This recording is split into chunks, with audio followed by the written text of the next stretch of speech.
Hello and welcome to Broadcasting Scotland. My name is Lewis McGlynn. Hello and welcome to Broadcasting Scotland. My name is Saoirse Healy. Hello and welcome to Broadcasting Scotland. My name is Donald C. Stewart. Broadcasting Scotland is Scotland's independent broadcaster, providing factual news, reporting on the issues important to the people of Scotland. We are committed to public service broadcasting, and with your support, we will produce even more programmes. Provide opportunities for young people interested in media production and broadcasting, and challenge preconceptions of what Scottish media looks like, amplifying Scotland's voice and reflecting its communities. We can already deliver high-quality live news, and we will create the highest quality programmes for you to enjoy. But we can only do that with your support. So please subscribe to and share our channel or donate to Broadcasting Scotland via the link in the description. Thank you. Thank you. Thank you.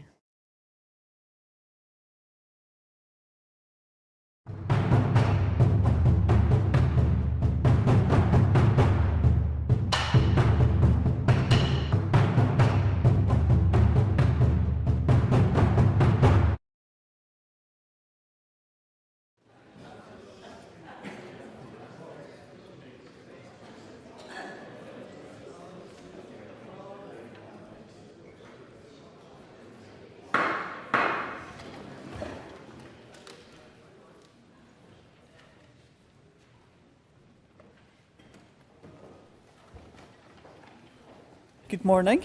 The first item of business is general questions, and at question number 1 I call John Mason. Thank you. To ask the Scottish Government what discussions it has had with the UK Government regarding the proposed establishment of Great British Railways and any potential implications for devolved responsibilities over rail services and infrastructure in Scotland. Cabinet Secretary Fiona Hislop. I and this Government are clear that full devolution of rail is in Scotland's best interest, not least to deliver the services our communities and economy need and deserve. I am proud that ScotRail in public ownership has been a success, and ScotRail train performance and passenger satisfaction are consistently higher than the GB average. I welcome the intent of the UK Government's rail reform bill. I've discussed it twice with the Secretary of State for Transport, and the commitment to protect current devolution of powers and indeed learn from the example of Scotland's integrated approach to track and train. I want to continue to work constructively with the UK Transport Secretary to protect and enhance Scotland's interests, but I am concerned at the lack of clarity and detail in the proposals to date. John Mason. I thank the Cabinet Secretary for that reply, but her final point about the lack of clarity does concern me as well, because this idea has been around for a very long time. And can she assure us that the Scottish Government, will resist any attempts to take decisions around, say, ticket prices or rail investment back to London? Cabinet Secretary. So I've repeatedly sought assurance from the Secretary of State that any decisions made by the UK Government will not dilute Scottish Ministers' existing powers. Scottish Ministers will do all within our power to protect the interests of Scottish Railways, to allow us to continue to build on the success of bringing ScotRail and Caledonian Sleeper into public ownership for the benefit of the people of Scotland. But unless and until we see text in the bill which secures accountability for integrated rail services to this Parliament and this Government, that risk still exists. Question number 2, Jamie Halcro-Johnston. To ask the Scottish Government what new measures it has introduced in relation to supporting improved community engagement and respecting local democratic decision-making when Section 37 applications for energy infrastructure are considered. Cabinet Secretary Gillian Martin. Thank you, Presiding Officer. On the 7th of May, the Scottish Government published new guidance on how to deliver consistent and meaningful pre-application consultation for transmission projects requiring an environmental impact assessment. This guidance creates more transparency around the process, ensuring communities understand when and how they can best input at the various stages of development. The Scottish Government has also been working with the UK Government on its planning and infrastructure bill, which includes provisions to make pre-application consultations statutory for the first time. This will guarantee communities the opportunity to have their say earlier in the process. Jamie Halcro-Johnston. Last week, the Energy Consents Unit approved the Sky Reinforcement Project, overruling the decision of Highland Council and proving without doubt that it's not elected local representatives but unelected officials in Edinburgh who have the final say over large energy infrastructure projects.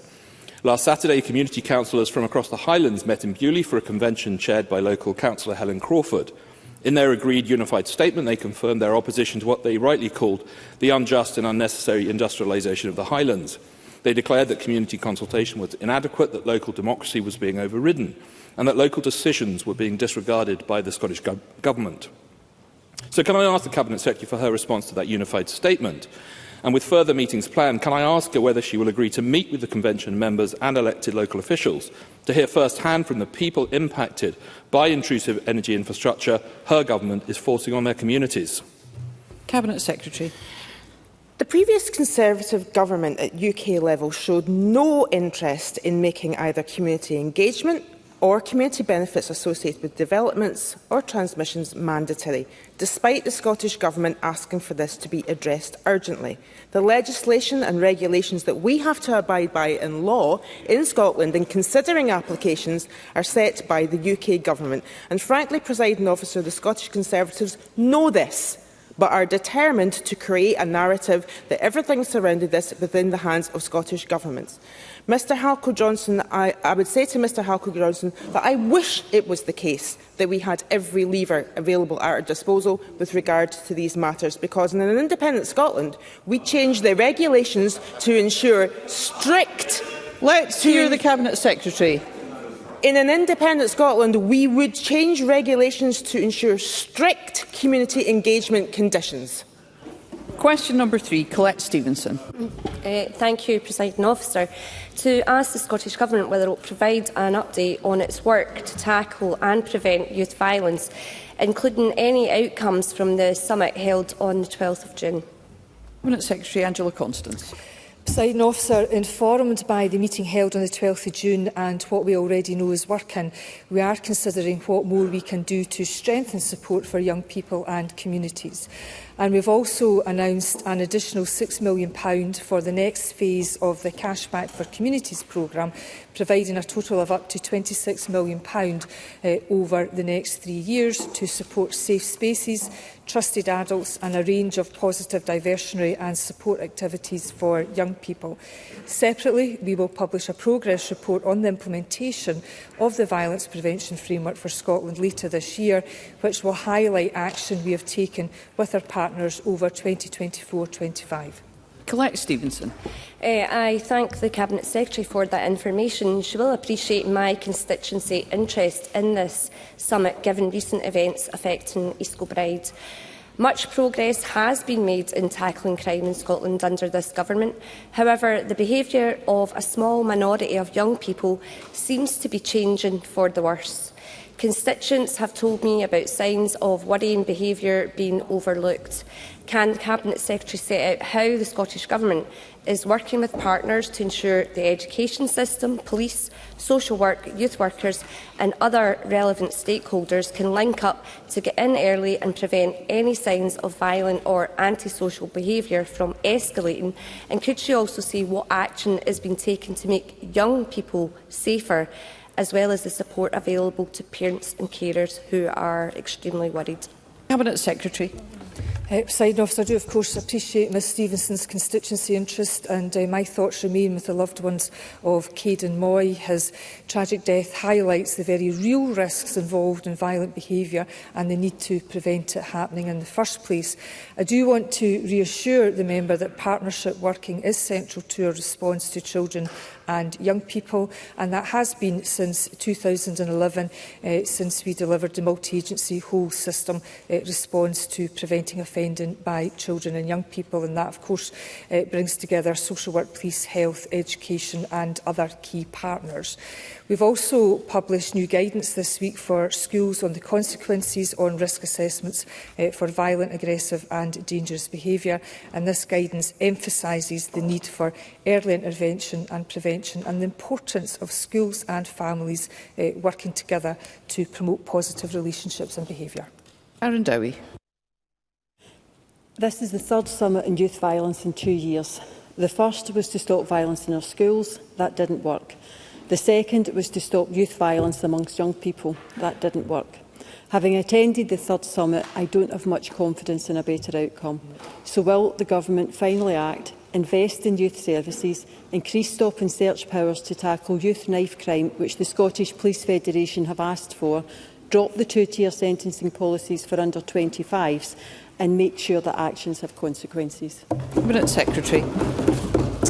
Presiding Officer, I was very pleased that opposition spokespeople attended the Youth Summit that was held last week. It is important that as a government that we openly engage with youth work leaders and hear directly from those working in the front line in preventative work. And it's also important that we do that on a cross-party basis to hear about the changing challenges for our young people and how that is influencing the behaviour of some young people. So I make no apologies for engaging with those on the front line. And it is important that we continue to listen to those who are working on the front line with our young people so that we implement what works. What I don't hear from Ms Dowie, which is very unfortunate, bearing in mind she kindly did attend the summit, is I hear no solutions. I only hear a harking back to the past. And it is very clear that the evidence tells us that we have to work together, bearing in mind young people are the responsibility of us all. We need to be promoting safe spaces, developing further the whole family approach and utilising peer mentor and role model interventions that we know that work, and of course, where necessary, police do indeed have to respond, and they have the powers to do so. Thank you. Brief supplementary, Paul O'Kane. Thank you, Presiding Officer. And in common with colleagues who are raising these issues, this is something that I've seen in my own region, and in particular in Barrhead. As the Cabinet Secretary knows, we've had a recent incident of damage and vandalism to the United Services Club in Barrhead, which is the last social club run by many older volunteers, and it was very distressing for them. So I have heard what the Minister has said. The Government has now had a number of summits, but I think what we need to know is when is the funding coming that will support local authorities, community organisations and, crucially, the police in order to take a focused and holistic view of this and to get the solutions that we need for communities? Cabinet Secretary. Presiding Officer, I very much appreciate Mr O'Kane raising his constituency concerns directly in this chamber, but if I can point to the fact that we have invested in the cashback scheme, which is very focused on diversionary activities. We have invested in the violence prevention framework. We are investing in our police force. I don't remember anybody else in this chamber other than me arguing for an increase in funding for Police Scotland, and funding for Police Scotland and police in this country has increased by £90 million, and the budget, which not everybody in this chamber voted for, increased resources to local authorities of £1 billion over the length and breadth of Scotland. But I remain committed to working with colleagues based on the evidence, what works to both prevent as well as respond to youth violence. Thank you. Concise questions and responses appreciated. Question number 4, Ben Macpherson. To ask the Scottish Government whether it will provide an update on how it is assessing the Scottish Fire and Rescue Service's capacity to provide emergency response cover and ensure community safety in Edinburgh, including in relation to meeting any needs resulting from population growth in the Lothians. Minister Siobhan Brown. Presiding Officer, the capacity of the Scottish Fire Rescue Service to provide emergency cover in any particular area is an operational matter for the Fire Service. But in saying that, the emergencies that Scottish Fire Rescue Service respond to have changed significantly over the years, and it is right that it carefully considers how to adapt to the changing risks to remain effective and efficient, with firefighters in the right place at the right time. SFRS carries out detailed risk assessments based on a community risk index model, which takes into account a wide range of factors, including future population, growth, industry and other hazards as well. Macpherson. As the Scottish Fire and Rescue Service considers all of that, it is clear and obvious that the population in Edinburgh, and particularly in the north and east of Edinburgh, is growing.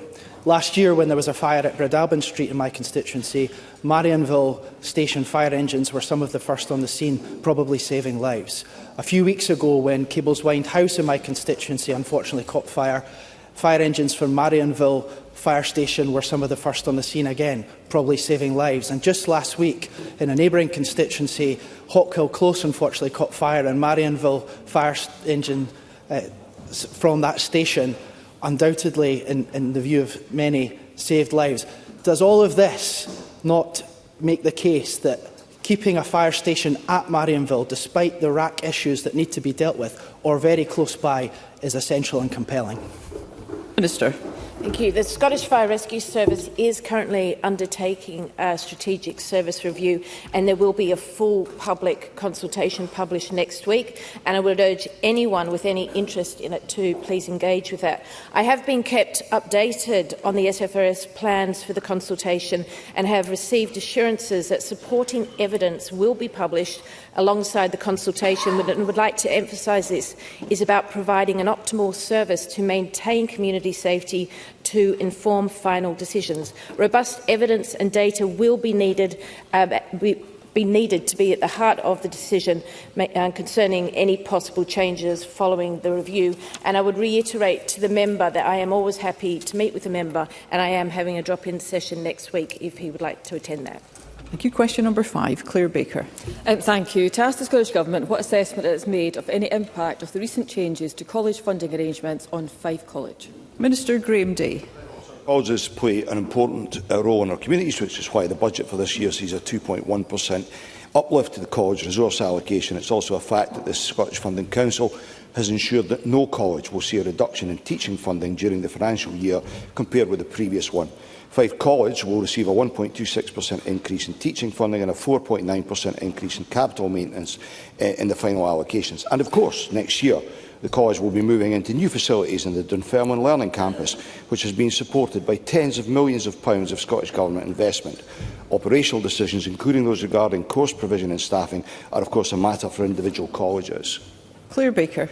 I thank the Minister for that response, but he is well aware that the 1.2% increase in teaching funding is a real terms cut. It is below inflation and it compares unfavourably with other colleges.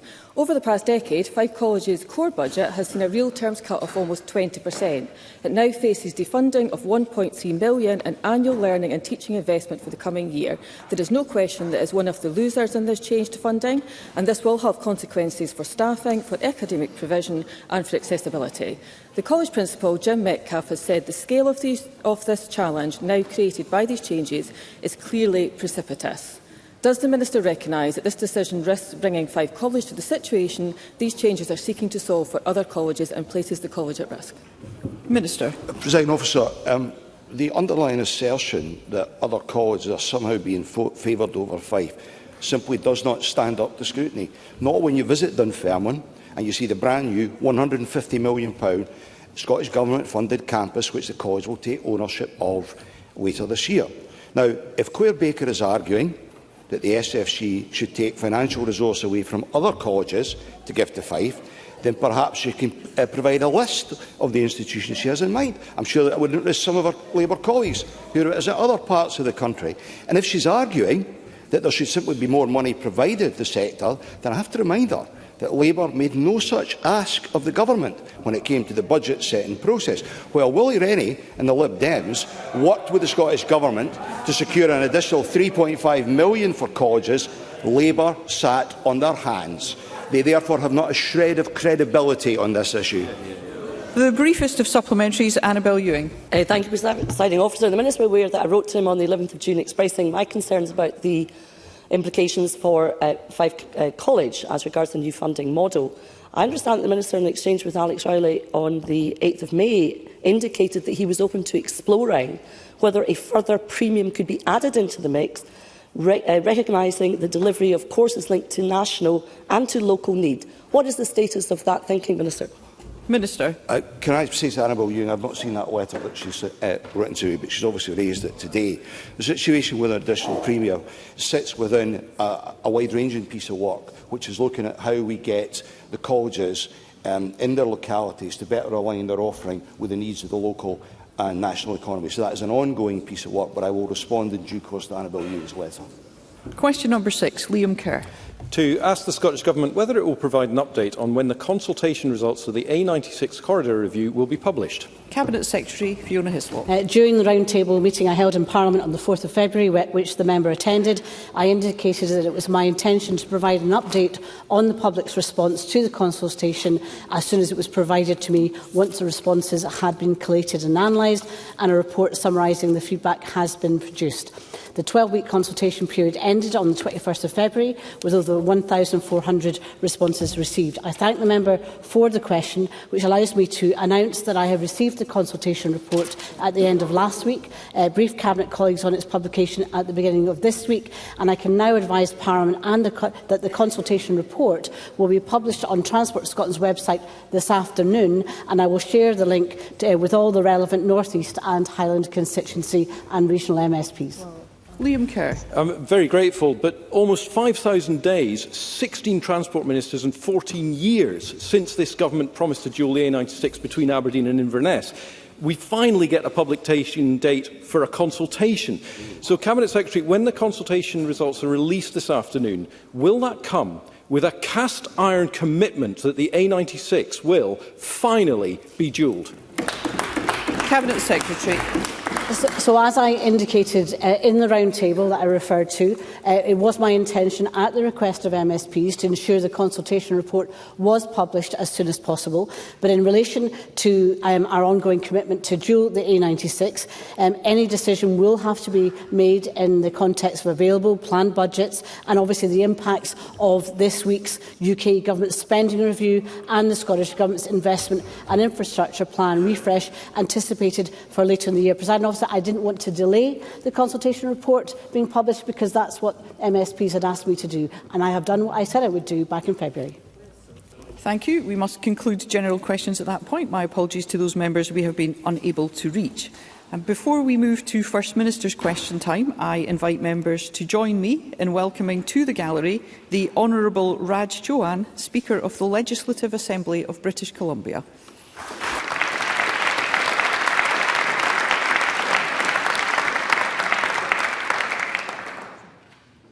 The next item of business is First Minister's questions, and at question number 1 I call Russell Finlay.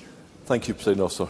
Violent and disruptive behaviour in schools is getting worse. A small minority of pupils prevent the majority from learning in peace and in safety. Some teachers feel unsafe, many feel unsupported. The SNP's naive and weak approach fails absolutely everyone. And in response, they've just published this new guidance on behaviour in schools.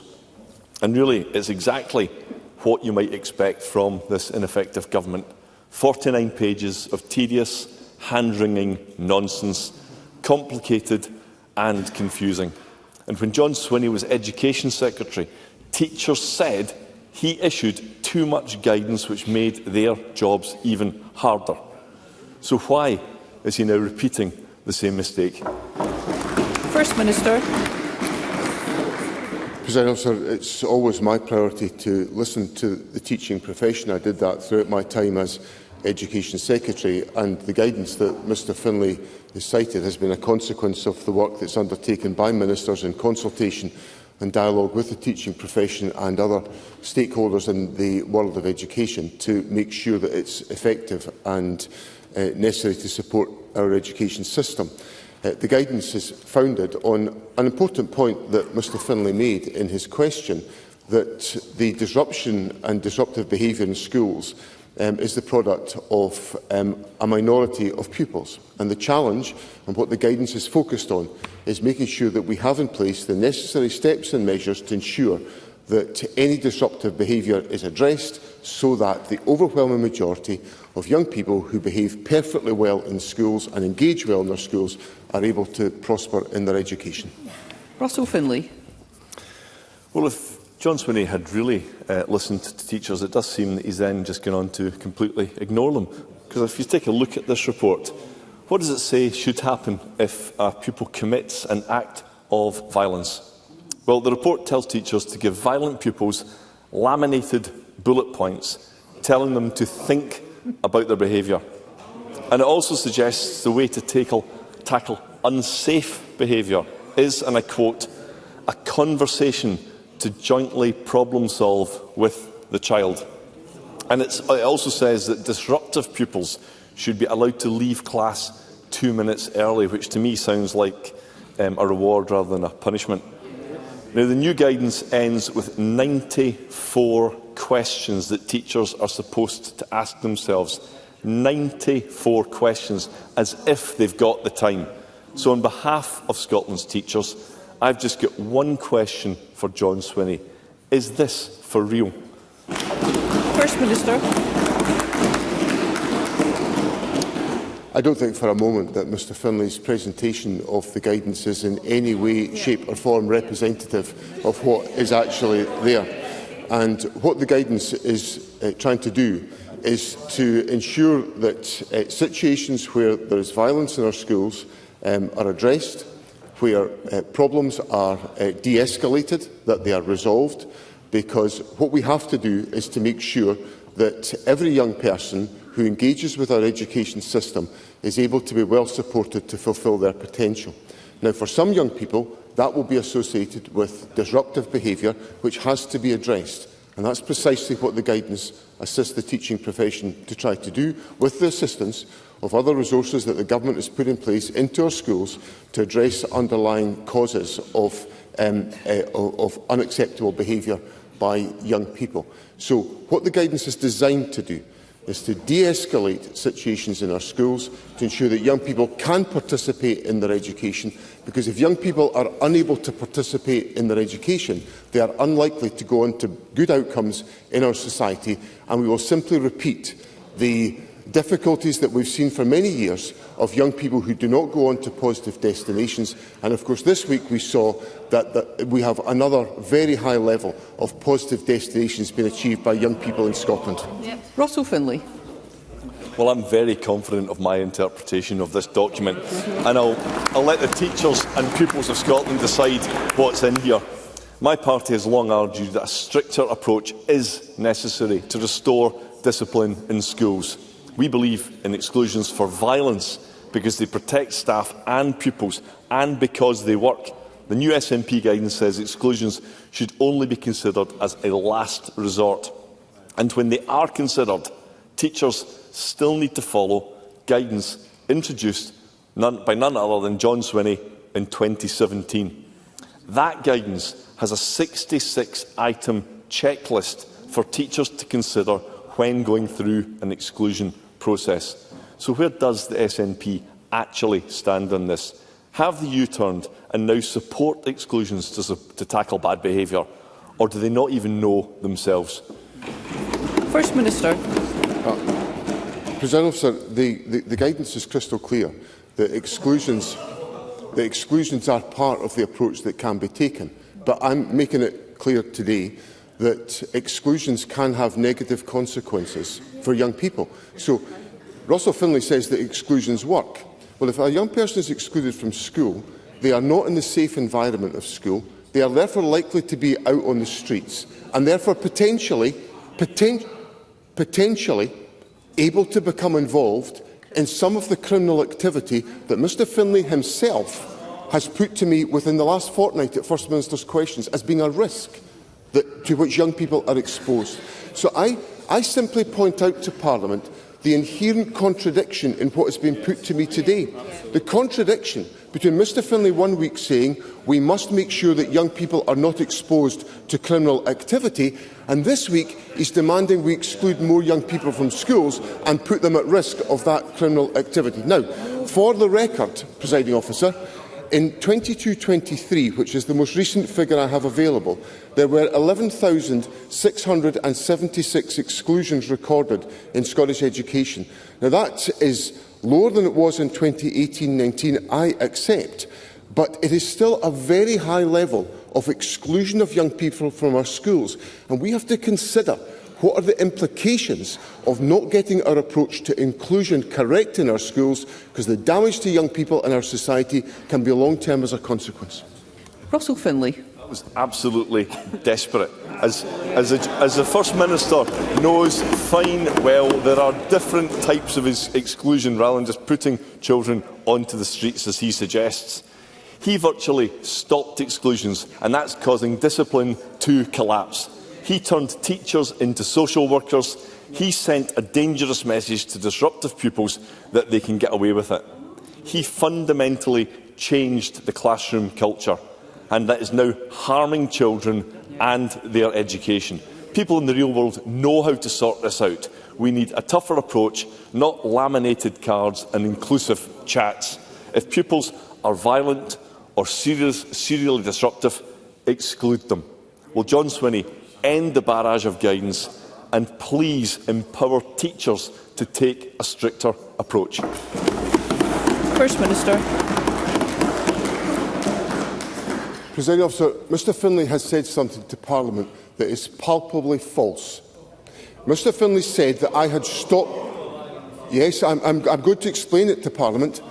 Mr Finlay said that I had stopped exclusions in Scottish education, and I have just told Parliament there were 11,676 exclusions in 2022-23. Let's hear one another. So that statement from Mr Finlay is false.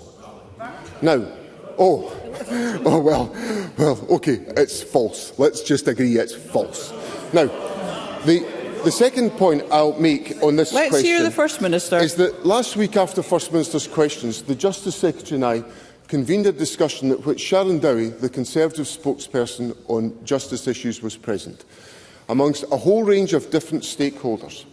And I would sum up that conversation, a whole variety of different people involved in violence reduction, Medics Against Violence, all those organisations who are doing really good work to avoid violence in our society and to de-escalate exactly what I'm talking about.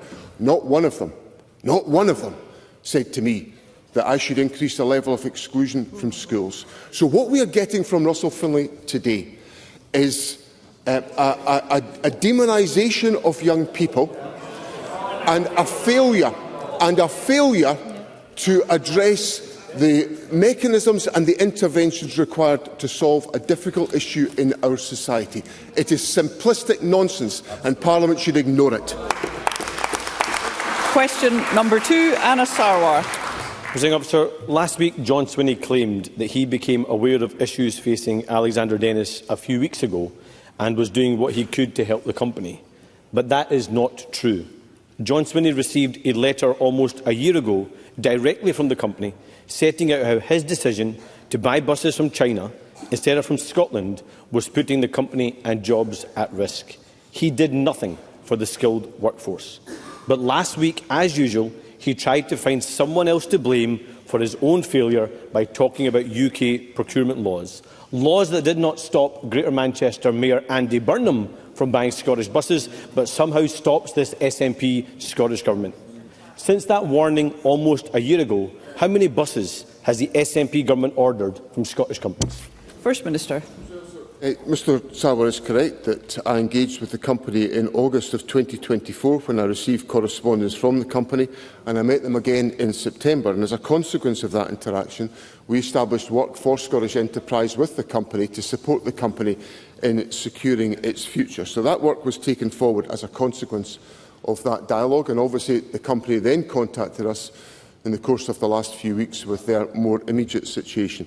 In relation to bus orders, since 2020, Alexander Dennis has secured orders for more than 360 vehicles through Scottish Government funding programmes, and Manchester have ordered 160.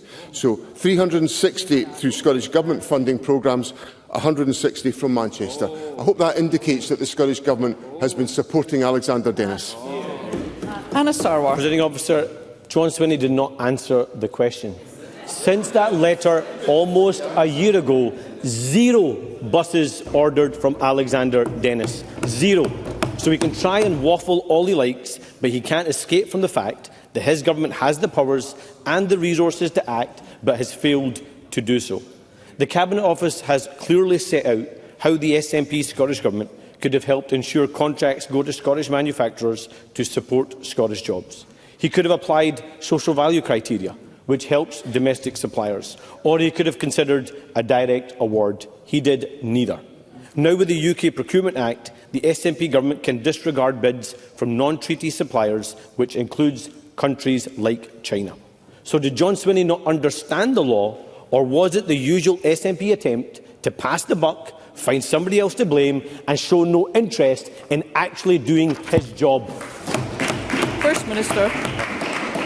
I think if Mr Sarwar was to look carefully at what the company themselves have said, they've expressed their appreciation of the engagement with the Scottish Government on all of these questions. So the company, who are the only ones I'm interested in here, are the company and the workforce.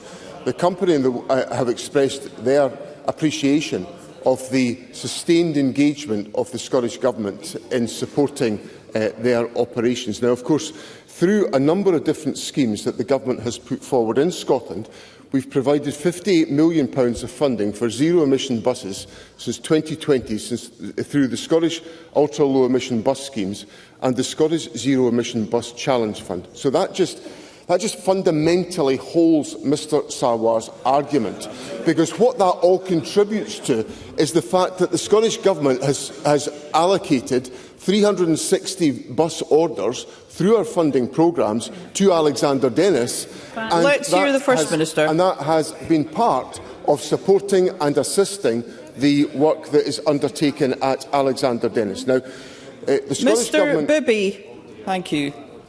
The Scottish Government, as I explained to Parliament last week, is engaged in a sustained dialogue with the company, with various other interested parties, to support Alexander Dennis. Those discussions are ongoing. We are talking to the company and engaging with the company on a regular basis to find a way through these challenges and to encourage more orders to come to Alexander Dennis, and that's at the heart of the approach the Government is taking. Anna Sarwar. Presiding Officer, the workforce don't need engagement from the Scottish Government. They need contracts from the Scottish Government. Jobs come from contracts. And the reality is there have been zero buses commissioned since that letter from almost a year ago. So the SNP needs to up their game rather than the usual waffle, because it just proves why Scots are sick of this SNP government and its incompetence. After 18 years, they're out of ideas and out of time.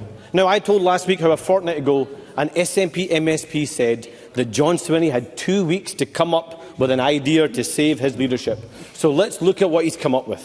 1 in 6 Scots on an NHS waiting list, John Swinney's big plan, Sarwar. an app that's been promised years ago, and the merging of just 2 health quangos. Are schools facing a behaviour crisis? John Swinney's big idea, laminate bullet points and put them on the wall. Scots angry at their failures and the SNP back in crisis. John Swinney's big plan, quick, press the big panic independence button to try and save my skin. Isn't it the case that we will only create jobs, only save our NHS, only improve our schools and deliver for Scots if we get rid of this tired and incompetent SNP government? First Minister. Isn't it interesting that Mr Sarwar's interest in the workers of Alexander Dennis lasted 2 questions, and then he gets on to his usual posturing in this Parliament of little substance that is before us. That's the performance of a weak man in front of Parliament today. So, Thank you. Let's hear one another. I'll tell Mr Sarwar what I've been doing this week. Presiding over a government that's delivered for the 10th year in a row Scotland at the top of the list of inward investment successes in the United Kingdom, other than London and the South East. 10 years in a row under this SNP government. We've seen a rise in positive Let's hear one another. For school leavers.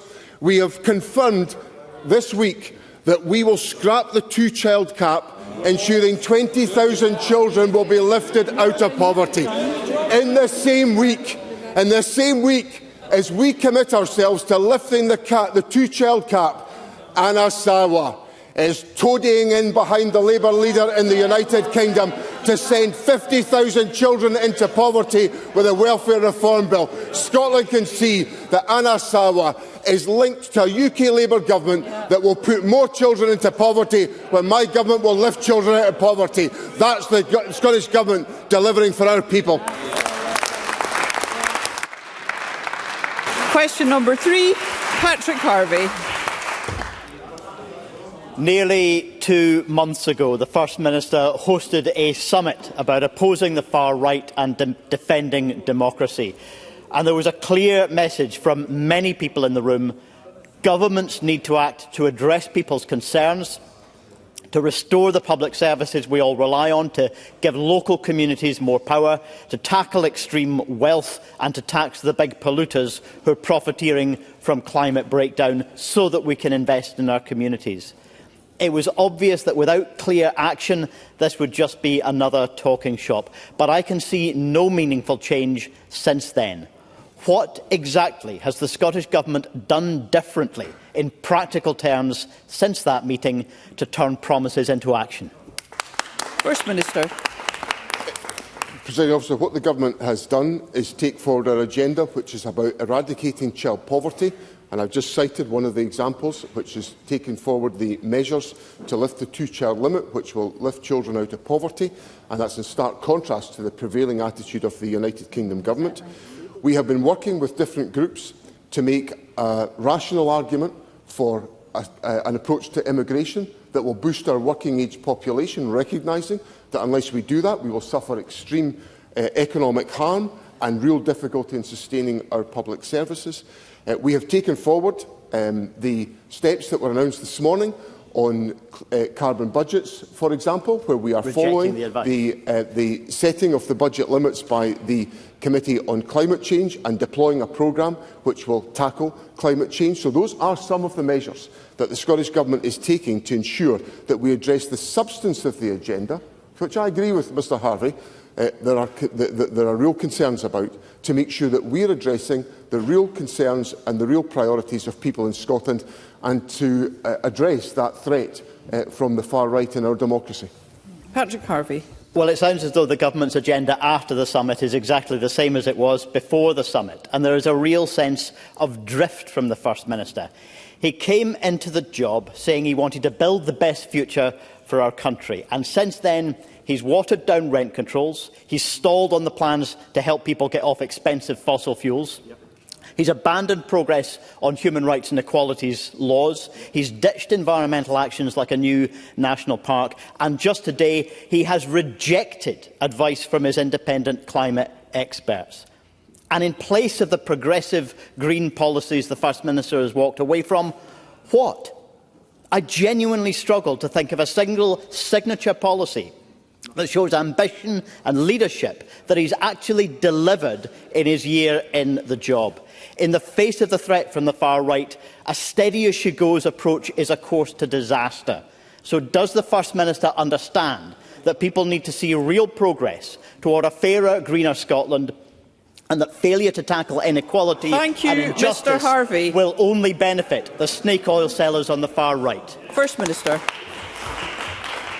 Well, I couldn't disagree more with Mr Harvey, to be blunt, and I appreciate this is his last First Minister's questions as co-convener of the Green Party, so maybe this is the last hurrah to say it all to me today. But can I just say to Mr Harvey, one of my priorities, a central priority for me, has been the eradication of child poverty, and it couldn't be clearer to people in Scotland. There's two very different directions being pursued here.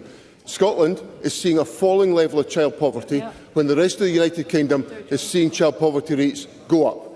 We are taking action to remove the two-child limit, committed to under my leadership, never committed before, so we've taken that step, and that will help us to reduce child poverty, while the Labour Government acts, with the welfare changes announced yesterday, to increase child poverty in Scotland. So I'm going to make no apology to Mr Harvey or to anyone else about being absolutely focused on eradicating the scourge of child poverty in our society. That's a curse in our society, and we've got to eradicate it. Question number 4, Audrey Nicholl. To ask the First Minister whether he will provide an update on the Scottish Government's latest engagement with the UK Government regarding funding and timescales for the development of the Acorn carbon capture and storage project. Minister. So it is welcome that the UK Government have at last listened to the calls of industry and the Scottish Government and have committed to funding the Acorn project to progress to a final investment decision. We are working closely with Acorn partners and the UK Government to understand the specifics of last week's announcement and how we can best work together to build pace and momentum in the development phase to get a final investment decision on Acorn as soon as possible. I want to be clear that I firmly support the development of the Acorn project to advance our climate ambitions and create jobs and employment, and we are discussing with Acorn what support will be required from the Scottish Government to progress the project further. Audrey Nicholl.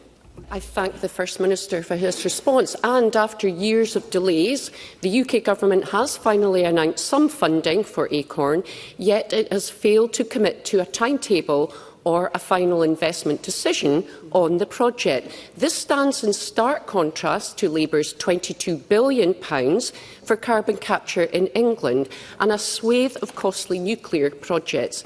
So given that Westminster has had 20 years to hammer out the detail on Acorn, does the First Minister agree with me that we must now see meaningful support and funding at pace? First Minister. President, I agree with Audrey Nicholl. It is vital that we have urgent progress and support for this project. I welcome the announcement that was made last week. The Scottish Government will play our part in ensuring that we can progress to a final investment decision as soon as possible, because this project is central to the achievement of our objectives on climate. It will be a significant part of the just transition within Scotland, and it provides significant economic and climate opportunities for our country, and it should be embraced by all concerned, and it particularly needs emphatic support from the United Kingdom Government. Brief supplementary, Liam Kerr. The Scottish cluster does need meaningful support. Years ago, the SNP promised £80 million to help bring it online, with no strings attached. Later, the SNP introduced a condition that it would only be paid when the UK Government promised funding, and then the Green Party blocked it anyway. Now that the UK Government has met the retrospectively imposed criteria, and the Greens are thankfully out of government, when will the Scottish cluster get to the £80 million that was promised? First Minister. That commitment to £80 million remains intact from the Scottish Government, and in the programme for government I indicated that the Scottish Government would be open to providing additional financial support to ensure that the project is able to progress. Now, as I said in my opening answer to Audrey Nicholl, that we are working closely with Acorn partners to understand the specifics of last week's announcement and how we can best work together to build pace and momentum, and that's exactly what we'll do. Brief supplementary, Mercedes Vialba. The Scottish Government does my constituents in the North East no favours by making promises it won't keep. If the First Minister is serious about the use of this technology in this site, and has been for a number of years, why did the ScotWind leasing round award seabed rights for the Marham wind farm on the very same site as the Acorn project, and what is he doing to remedy this? Minister. I'll have to take away the issue that Mercedes Vialba raises with me. The ScotWind leasing round has been completed in an orderly process with decisions made based on the evidence that's available to the Government. I'll consider carefully the point that she is making to me, but I don't think there's any incompatibility between the approaches that have been taken. Question number 5, Maurice Golden. Thank you, Presiding Officer. To ask the First Minister what the Scottish Government's response is to reports that up to 100 truckloads of Scotland's waste will be moved each day to England as a result of the landfill ban on biodegradable waste. First Minister. President Officer, I do not think it's acceptable for a large amount of waste to be transported from Scotland to England. The landfill ban will be a significant step in reducing methane emissions in Scotland, a greenhouse gas that is around 28 times more potent in the atmosphere than carbon dioxide over a 100-year period. Preparations have already been made for the ban coming into force, and the vast majority of councils have solutions in place. In the run-up to the ban, I accept all partners to continue efforts to comply with the ban. I appreciate there are challenges, and I can assure Mr Golden that we are working closely with the waste sector and exploring several options to ensure that we are reducing as much as possible any environmental impacts. Maurice Golden. Thank the First Minister for that answer. The landfill ban has been over a decade in the making, with an extra 4-year delay already. Yet Scotland still isn't ready. The 2013 recycling targets remain unmet, even though recycling is the solution, in my view. Sadly, incineration has become the default for the Scottish Government. Next year, up to £75 million in landfill tax will be lost to the UK Treasury. £75 million in revenue lost from the Scottish Government and tens of millions of pounds in cost, primarily to Scotland's SMEs. It's the ultimate farce. So, First Minister, how is this failure to plan, invest or deliver standing up for Scotland? First Minister. Well, Presiding Officer, the default position is not incineration. The overall recycling rate in Scotland of 62.3% in 2022 is at its highest level since records began in 2011. So there is significant progress that's been made, and waste sector emissions were 73% lower than in 1990 in 2023. So the steps have been taken to address this issue. I want to make sure progress is made. That's exactly what ministers are focused on, and it's what public bodies should be focused on too. Supplementary, Liam MacArthur. Thank you. In 2019, my colleague Willie Rennie warned the then First Minister Nicola Sturgeon that meeting a landfill ban would result in waste being shipped across the border to England. His concerns were dismissed, and it pains me to say it, but Willie Rennie was right. So can the First Minister perhaps tell the Chamber how his Scottish Government would respond were hundreds of truckloads of waste from England being dumped in Scotland on a daily basis? First Minister. Well, as I said in my answer to Maurice Golden, the Government is focused on working with public authorities to ensure that the terms of the landfill ban are delivered and secured. That's what the ministers are working with the sector to ensure is the case, and that's what will dominate our approach in the weeks to come. Question number 6, Pam Duncan-Glancy. Thank you, Presiding Officer. To ask the First Minister whether he will provide an update on the Scottish Government's position on the funding of Scotland's higher education institutions. First Minister. The Scottish Government engages closely with the higher education sector on a variety of issues in relation to its financial sustainability. I know that the member, alongside other party spokespeople and the Minister, met with Universities Scotland last week and agreed on the need for cross-party collaboration to support a thriving and financially sustainable university sector. One of the key points in that discussion was the importance of protecting free tuition, a commitment that is made absolutely by the SNP Government to ensure that students studying in Scotland do not incur additional debt of up to £27,750 if they happen to be educated at universities in England. The 2025-26 budget includes over £1.1 billion of investment in teaching and research in Scotland's universities in recognition of the hugely valuable contribution our universities make. Pam Duncan-Glancy. I thank the First Minister for that answer. Today's report from the Royal Society of Edinburgh says there remain significant challenges in ensuring those undertaking education can access the right opportunities to fulfil personal aspirations as well as to contribute to the future success of Scotland. And that challenge to fulfil aspiration is laid bare in data this week showing the gap in university attendance between the most and least deprived grew, and the proportion of young people from the poorest communities going into positive destinations fell. Yesterday, Glasgow Kelvin College, 40% of whose learners are from the poorest areas, told committee they are having to turn 2 and 3 people away. The SNP's managed decline of universities and colleges in Scotland is leaving Scotland's most disadvantaged pupils behind. So can I ask the First Minister, why is his government stifling the potential of Scotland's greatest asset, our young people? First Minister. Well, the most recent data that I have available shows that we have 16.7% of full-time first-degree entrants coming from Scotland's most deprived areas, which is an increase on the previous year from 16.3%. So, as we have taken a number of steps since we embarked on the work about widening access to ensure that young people from the most deprived areas are able to access university courses. That's exactly at the heart of the Government's commitment, and I'm very pleased to reaffirm that today.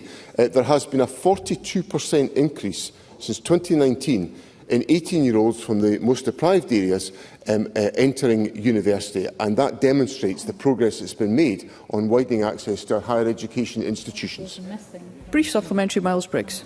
Officer, from the comments made at Education Committee by university principals, it's clear the university sector in Scotland has become over-reliant on international students. Now, given the increasing global uncertainty we are seeing, what assessment has the First Minister and Scottish Government made of the financial exposure and risk now facing our institutions in Scotland? First Minister.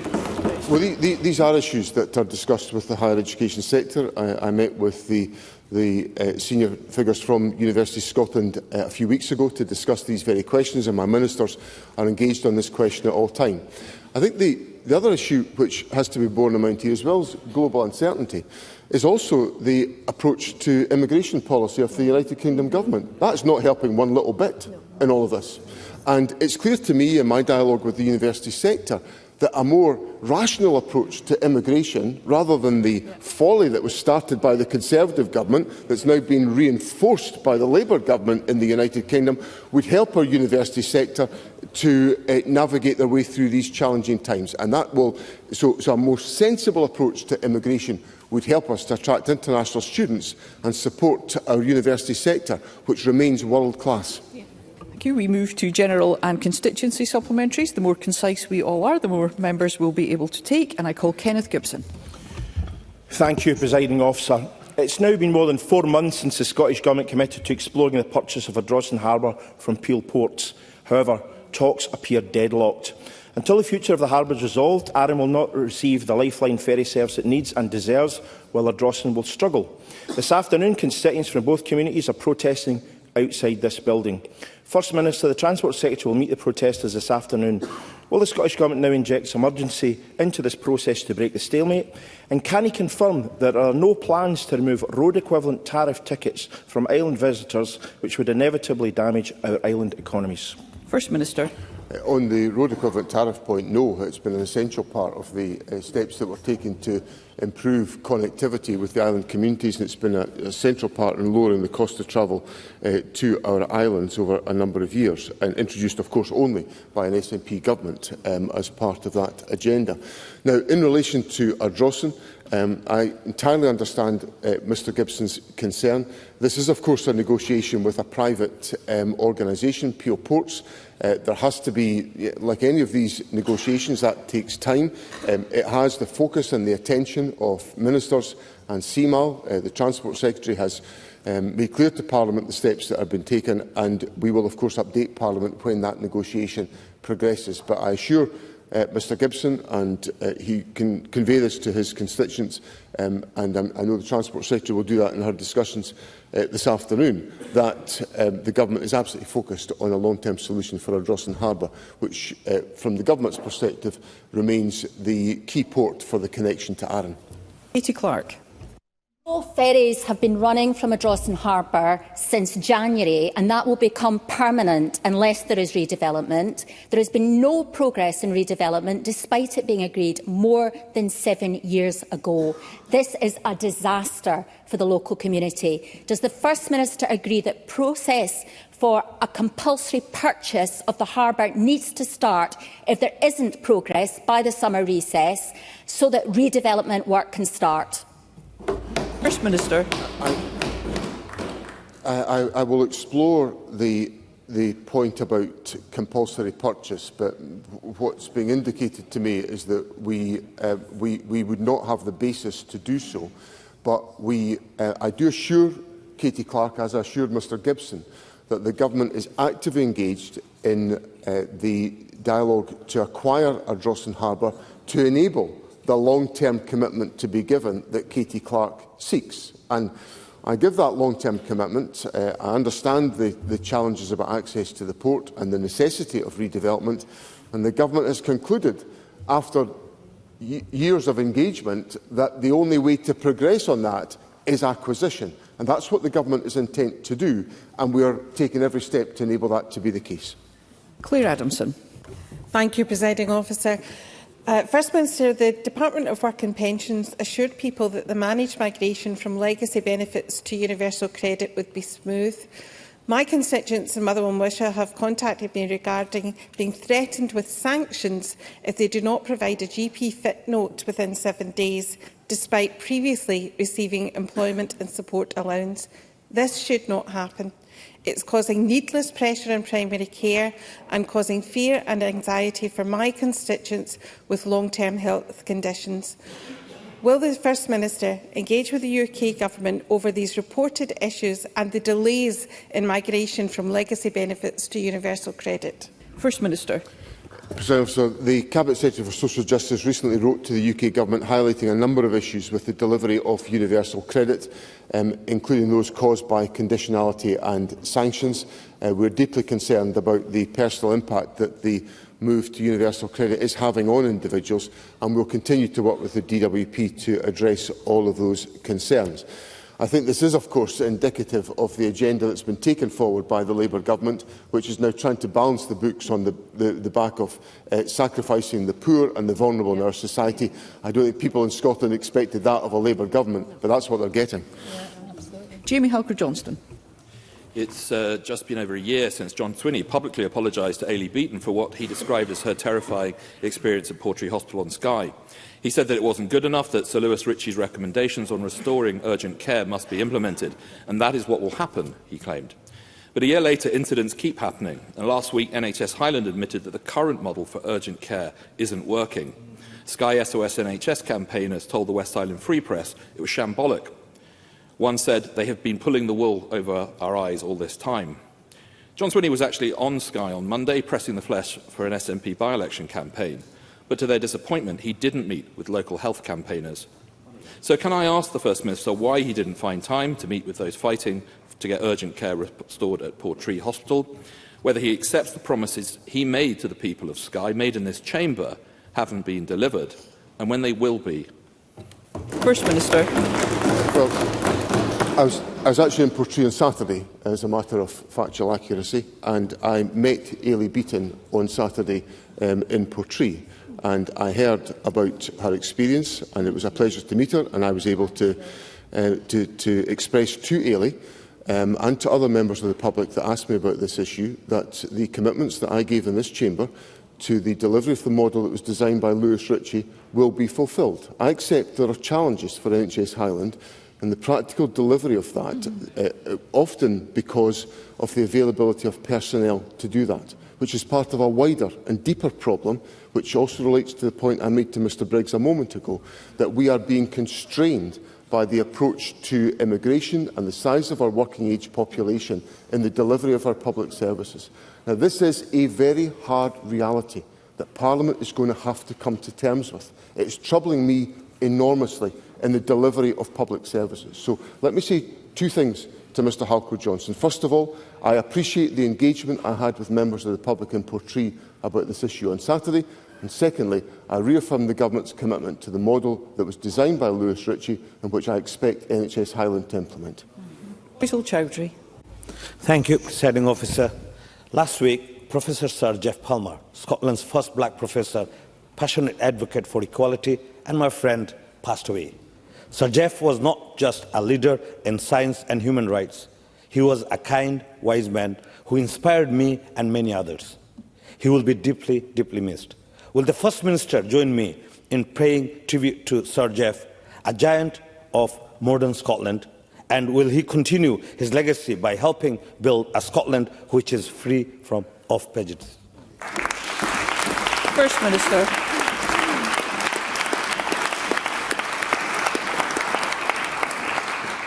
Presiding Officer, I associate myself unreservedly with Mr Chowdhury's comments about Sir Jeff Palmer. Sir Jeff Palmer was a pioneer, is how I described him on his death, and he has contributed enormously to making Scotland the country that it is today, the tolerant, inclusive, welcoming country that it is, epitomised by the approach and the values of Sir Jeff Palmer. Mr Chowdhury described Sir Jeff as a kind, wise man, and I utterly accept that. That is exactly the right description of Sir Jeff Palmer. We need more kindness and we need more wisdom in our society, and Sir Jeff Palmer embodied it. And I take this opportunity to make clear to Parliament my absolute commitment to making sure that Scotland is a tolerant, welcoming and inclusive country that Sir Jeff Palmer could be proud of. Michelle Thompson. Thank you, Presiding Officer. The CBI has downgraded its growth forecasts for the UK this week, warning that rising costs, including the Labour government's National Insurance tax hike, are set to cause weak business investment, reduce recruitment and reduce economic growth over the next 2 years. Does the First Minister share my concern about the impact of Westminster economic mismanagement and the impact it will have on the ability of this SNP Scottish Government to work to grow our economy? First Minister. Presiding Officer, I think the points that Michelle Thompson puts to Parliament are absolutely valid. It's a warning from the CBI that should not be ignored. I said when the decision was taken to apply employers' national insurance contributions that I thought it was an illogical move given the focus on growth within the United Kingdom Government's agenda, and I reiterate that point. I think employers' national insurance contribution increases will stifle growth and they will inhibit our ability to grow the economy. That survey from the CBI comes in a week where EY have confirmed that Scotland is the best performing part of the United Kingdom for inward investment outside of London for the 10th year in a row. So what I'd say to Parliament is, despite all the obstacles put in our place by a Labour government, a United Kingdom government that doesn't act in terms of growth and opportunity in our economy, the decisions of this SNP government are delivering prosperity and opportunity for people in Scotland, and that record of investment, 10 years in a row of being the most successful part of the United Kingdom for inward investment outside of London, is a testament to the efforts of this government. Alexander Stewart. Thank you, Presiding Officer. Numerous trains have been cancelled across my region in the last year. This has a massive knock-on effect on individuals, organisations and businesses. It's over 3 years since the SNP government took over responsibility for ScotRail, but unfortunately we have yet to see real improvements. Therefore, First Minister, if you want to reduce carbon emissions and get people out of their cars and onto public transport, the Scottish Government must provide a reasonable and reliable service. So when will that dream become a reality? First Minister. Well, I literally can't believe half of what's put to me by that question. ScotRail is one of the best performing rail networks in the United Kingdom, and its performance has improved since it was taken into public ownership by the Scottish Government. So let's hear one another. I'll just say those things again. ScotRail is one of the best performing rail networks in the United Kingdom, and it has improved since it came into public ownership. And we've just taken a decision to abolish peak rail fares in Scotland to encourage more people to go onto the train. Why can't Mr Stewart find something to welcome within the Scottish Parliament, rather than come here with bogus information that runs down the rail network, which is actually performing very well? Thank you. That concludes First Minister's questions. And the next item of business is a member's business debate in the name of Marie McNair. And there will now be a short suspension to allow those leaving the chamber and the public gallery to do so.